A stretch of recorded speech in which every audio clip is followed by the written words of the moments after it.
तख्त राखतो महाराष्ट्र माझा, दिल्लीचे तख्त राखतो महाराष्ट्र माझा, गरजा महाराष्ट्र माझा. याही पलीकडे जाऊन हिमालयाच्या मदतीला सह्याद्री धावून गेला.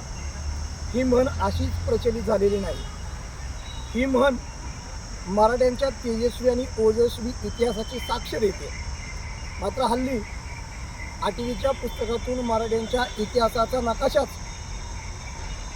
घाळ करण्याचं ब्राह्मणी पाप या व्यवस्थेनं चालवलेलं आहे. ही फार गंभीर बाब आहे.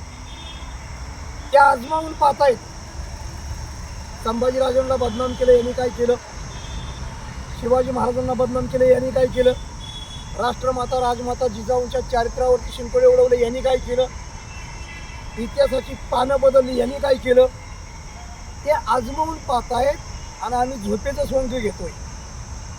आणि आम्ही झोपेचं सोंग घेतल्यामुळं हळूहळू मराठ्याचा तेजस्वी आणि ओजस्वी इतिहास हा इतिहासातून गायब करायचं काम हे प्री प्लॅनिंग चालू आहे.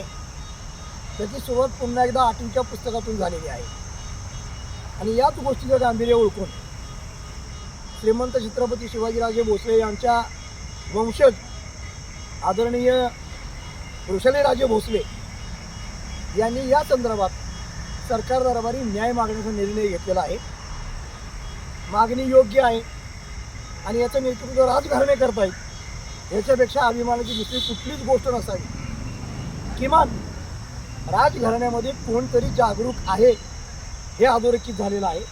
त्यामुळे मी रिपब्लिकन पार्टी ऑफ इंडियाचा माननीय डॉक्टर राजेंद्र गवई साहेबांच्या राष्ट्रीय नेतृत्वाखाली सातारा जिल्हाध्यक्ष म्हणून काम करत असताना RPIची आमची सगळी टीम, योग जिल्हाध्यक्ष विशालभाऊ कांबळे, जिल्हा महासचिव सुहास मोरे, महिला आघाडी जिल्हाध्यक्षा रेखाताई सक्ते, युवक आघाडी जिल्हा उपाध्यक्ष प्रथमेश भंडारी, विद्यार्थी आघाडी जिल्हाध्यक्ष आशुतोष वाघमोडे आणि जिल्हा उपाध्यक्ष प्रतीक गाडे, तमाम सातारवासियांना नम्र विनंती करतो, जात धर्म पंथ गट तट आणि पक्ष या सगळ्या गोष्टी बाजूला ठेवून महाराष्ट्राचा इतिहास पुन्हा एकदा तेजस्वी करण्यासाठी, मराठ्यांच्या शौर्यगाथा पुन्हा एकदा अधोरेखित करण्यासाठी उद्या श्रीमंत छत्रपती वृषलीराजे भोसलेंनी घेतलेल्या निर्णयामध्ये सक्रिय सहभाग नोंदवावा अशी सातारकरांना नम्र विनंती करतो. मोर्चामध्ये आम्ही येतोय, तुम्ही पण या. जय भीम, जय भारत, जय शिवराय, जय संविधान.